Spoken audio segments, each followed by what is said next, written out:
ರಾಜಕೀಯ ಯುದ್ಧದ ಸುದ್ದಿಯನ್ನ ನೋಡ್ತಾ ಇದ್ವಿ. ಆದರೆ ಚಿತ್ರರಂಗದ ಒಳಗಡೆ ಏನಾಗ್ತಾ ಇದೆ ಆ ಸುದ್ದಿಯನ್ನ ನೋಡೋಣ.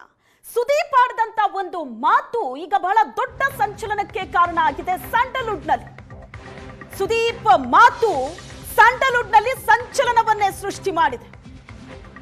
ಗಂಡು ಮೆಟ್ಟಿದ ನಾಡು ಹುಬ್ಬಳ್ಳಿಯಲ್ಲಿ ಹೆಬ್ಬುಲಿ ಘರ್ಜಿಸಿರೋದು.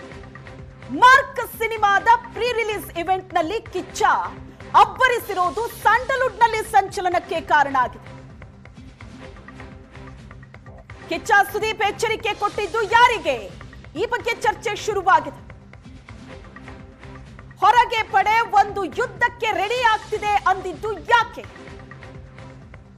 ನಾನು ಮಾತಾಡಬಾರದು ಅಂತ ಸುಮ್ಮನಿದ್ದೆ ಅಂದಿದ್ದು ಯಾಕೆ?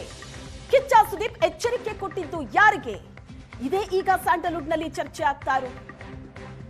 ಮಾರ್ಕ್ ಚಿತ್ರದ ಪೈರಸಿ ಕಾಟಕ್ಕೆ ಎಚ್ಚರಿಕೆ ಕೊಟ್ರ ಕಿಚ್ಚ ಸುದೀಪ್. ಸುದೀಪ್ ಮಾತಿನ ಬೆನ್ನಲ್ಲೇ ಫ್ಯಾನ್ಸ್ ವಾರ್ ಮತ್ತೆ ಶುರುವಾಗಿದೆಯಾ?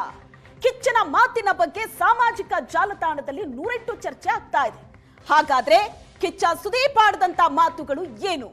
ಬನ್ನಿ ನೋಡೋಣ. 25ಕ್ಕೆ ಥಿಯೇಟ್ರಲ್ಲಿ ಒಂದು ಸಿನಿಮಾ ಬಿಡುಗಡೆ ಆಗುತ್ತೆ. ಆದರೆ ಹೊರಗಡೆ ಒಂದು ಪಡೆ ಯುದ್ಧಕ್ಕೆ ರೆಡಿ ಆಗ್ತಾ ಇದೆ. ಈ ವೇದಿಕೆ ಮೇಲಿಂದ ಹೇಳ್ತಾ ಇದ್ದೀನಿ, ಯುದ್ಧಕ್ಕೆ ಸಿದ್ಧ.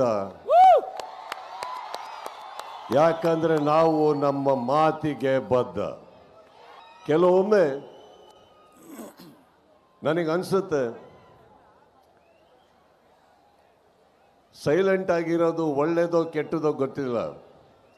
ಆದರೆ ನಿಮಗಳಿಗೋಸ್ಕರ, ನನ್ನ ಸ್ನೇಹಿತರು ನೀವೆಲ್ಲ ಚೆನ್ನಾಗಿರಬೇಕು ಅನ್ನೋ ಒಂದೇ ಒಂದು ಕಾರಣಕ್ಕೋಸ್ಕರ ನಾವೆಲ್ಲರೂ ಒಳ್ಳೆಯ ಹೆಸರಲ್ಲಿ ಇರಬೇಕು ಅನ್ನೋ ಒಂದೇ ಕಾರಣಕ್ಕೆ ನಾನು ಬಾಯಿ ಎಲ್ಲದನ್ನು ಮುಚ್ಕೊಂಡಿದ್ದೆ ಹೊರತು ಬಾಯಿ ಇಲ್ಲ ಅಂತಲ್ಲ.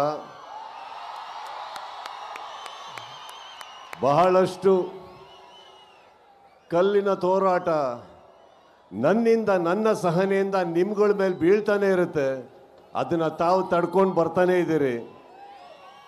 ಈಗ ಹೇಳ್ತಾ ಇದ್ದೀನಿ, ತಡೆಯೋ ತನಕ ತಡೀರಿ, ಮಾತಾಡೋ ಟೈಮಲ್ಲಿ ಮಾತಾಡಿ. ಹುಬ್ಬಳ್ಳಿಯಲ್ಲಿ ನಿಂತು ಕಿಚ್ಚ ಸುದೀಪ್ ರಣವೀಳ್ಯವನ್ನ ಕೊಟ್ಟಿದ್ದಾರೆ. ವಿರೋಧಿಗಳಿಗೆ ಯುದ್ಧಕ್ಕೆ ಈ ಮೂಲಕ ಆಹ್ವಾನ ಕೊಟ್ರ ಸುದೀಪ್ ಯುದ್ಧದ ಮಾತಿಗೆ ವಿಜಯಲಕ್ಷ್ಮಿ ಟಾಂಗ್ ಕೊಟ್ರ. ದರ್ಶನ್ ಇಲ್ಲದೆ ಇದ್ದಾಗ ಅವರ ಬಗ್ಗೆ, ಫ್ಯಾನ್ಸ್ ಬಗ್ಗೆ ಮಾತಾಡ್ತಾರೆ. ವೇದಿಕೆ ಮೇಲೆ ಮಾತಾಡೋದು, ಚಾನೆಲ್ನಲ್ಲಿ ಮಾತಾಡ್ತಾರೆ. ಬೆಂಗಳೂರಿನಲ್ಲಿ ಇರ್ತಾರೋ ಇಲ್ವೋ ಗೊತ್ತಿಲ್ಲ, ಗೊತ್ತೇ ಆಗೋದಿಲ್ಲ ಅಂತ ವಿಜಯಲಕ್ಷ್ಮಿ ರಿಯಾಕ್ಟ್ ಮಾಡಿರೋದು. ಕೆಲವೊಂದು ವ್ಯಕ್ತಿಗಳು ದರ್ಶನ್ ಅವ್ರು ಇಲ್ಲದೆ ಇದ್ದಾಗ ಅವ್ರ ಬಗ್ಗೆ, ಹಾಗೆ ಅವ್ರ ಫ್ಯಾನ್ಸ್ ಬಗ್ಗೆ ವೇದಿಕೆ ಮೇಲೆ ಹೋಗೋದು, ನಿಂತ್ಕೊಂಡು ಮಾತಾಡೋದು, ಚಾನೆಲ್ ಮೀಡಿಯಲ್ಲಿ ಕೂತ್ಕೊಂಡು ಮಾತಾಡೋದು, ಹೊರ ಕೂತ್ಕೊಂಡು ಮಾತಾಡೋದು ಎಲ್ಲ ಮಾಡ್ತಿದ್ದಾರೆ. ಅದೇ ಜನಗಳು ದರ್ಶನ್ ಅವ್ರು ಇದ್ದಾಗ ಅವ್ರು ಬೆಂಗಳೂರಲ್ಲಿ ಇರ್ತಾರ ಇಲ್ವಾ ಅಂತಾನೆ ಗೊತ್ತಾಗಲ್ಲ, ಎಲ್ಲಿ ಮಾಯ ಆಗ್ತಾರೆ ಅಂತಾನೂ ಗೊತ್ತಾಗಲ್ಲ. ದರ್ಶನ್ ಅವ್ರು ಹೇಳಿರೋ ಹಾಗೆ ಯಾರು ಏನೇ ಮಾತಾಡಿದ್ರು ನಾವು ನೊಂದ್ಕೊಳ್ಳಲ್ಲ, ಕೋಪ ಮಾಡ್ಕೊಳ್ಳಲ್ಲ. ಇಂಪಾರ್ಟೆಂಟ್ ನಿಮ್ಮ ಪ್ರೀತಿ ಹಾಗೂ ಬೆಂಬಲ ಮಾತ್ರ. ಸೊ ನೀವುಗಳು ಹಾಗೆ ಬೇಜಾರು ಮಾಡ್ಕೋಬೇಡಿ, ಕೋಪ ಮಾಡ್ಕೋಬೇಡಿ. ಹಾಗೆ ಕೆಲವೊಂದು ವ್ಯಕ್ತಿಗಳು ದರ್ಶನ್ ಅವ್ರು ಇಲ್ಲದೆ ಇದ್ದಾಗ ಅವ್ರ ಬಗ್ಗೆ, ಹಾಗೆ ಅವ್ರ ಫ್ಯಾನ್ಸ್ ಬಗ್ಗೆ ವೇದಿಕೆ ಮೇಲೆ ಹೋಗೋದು, ನಿಂತ್ಕೊಂಡು ಮಾತಾಡೋದು, ಚಾನೆಲ್ ಮೀಡಿಯಲ್ಲಿ ಕೂತ್ಕೊಂಡು ಮಾತಾಡೋದು, ಹೊರ ಕೂತ್ಕೊಂಡು ಮಾತಾಡೋದು ಎಲ್ಲ ಮಾಡ್ತಿದ್ದಾರೆ. ಅದೇ ಜನಗಳು ದರ್ಶನ್ ಅವ್ರು ಇದ್ದಾಗ ಅವ್ರು ಬೆಂಗಳೂರಲ್ಲಿ ಇರ್ತಾರ ಇಲ್ವಾ ಅಂತಾನೆ ಗೊತ್ತಾಗಲ್ಲ, ಎಲ್ಲಿ ಮಾಯ ಆಗ್ತಾರೆ ಅಂತ.